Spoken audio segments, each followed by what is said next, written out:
बात कन्या राशि वालों की। क्या साल 2026 में कन्या राशि वालों को धन लाभ होगा? क्या इनकी प्रॉपर्टी बनेगी? इन्हें 2026 में निवेश करना चाहिए या नहीं? ये सभी बातें जानते हैं।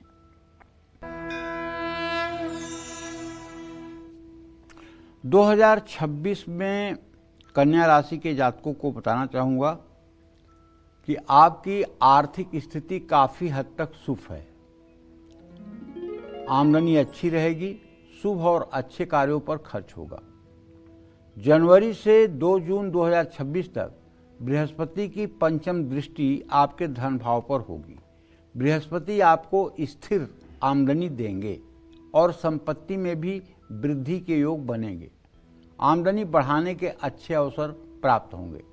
आर्थिक योजनाओं में सफलता मिलेगी। धन संबंधी फैसले लाभदायक रहेंगे।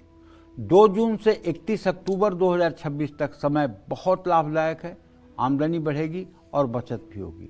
बृहस्पति उच्च अवस्था में हैं, लाभ भाव में रहेंगे। आय के एक से ज़्यादा स्रोत बनेंगे। नौकरी और कारोबार में आपको लाभ प्राप्त होगा। बैंक बैलेंस बढ़ेगा। बचत होने की भी संभावना है। फंसा हुआ धन मिल सकता है। बड़े आर्थिक फैसले सफल होने की संभावना है। 31 अक्टूबर 2026 से आपकी आर्थिक चुनौतियां और खर्चे बढ़ सकते हैं। इस समय बृहस्पति का गोचर शुभ नहीं होगा।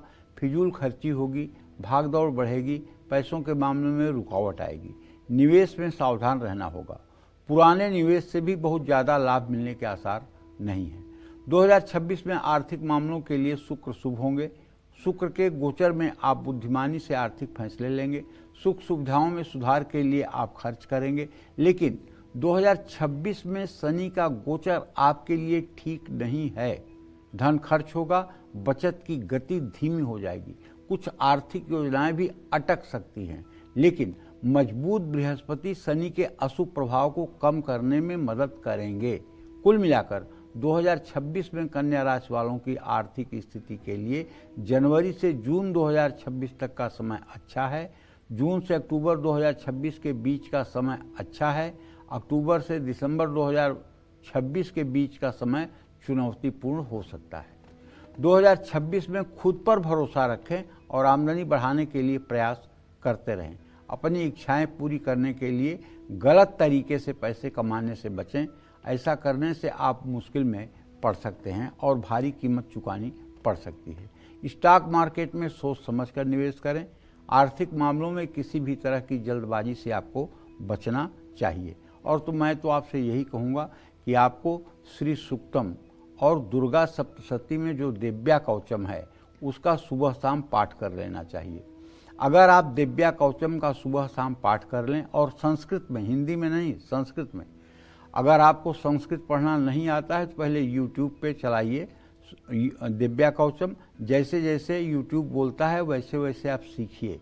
और यदि आपने कवच पाठ शुरू कर दिया, और ये केवल 2026 के लिए नहीं कह रहा हूँ, या आजीवन के लिए कह रहा हूँ, और आपने कवच का पाठ सुबह शाम कर लिया और कवच आपका सिद्ध हो गया, तो कवचेना निवृत्तो नित्यम जत्र जत्रैव गच्छति तत्र तत्रार्थ लाभश्च विजयम सर्वकामिकः।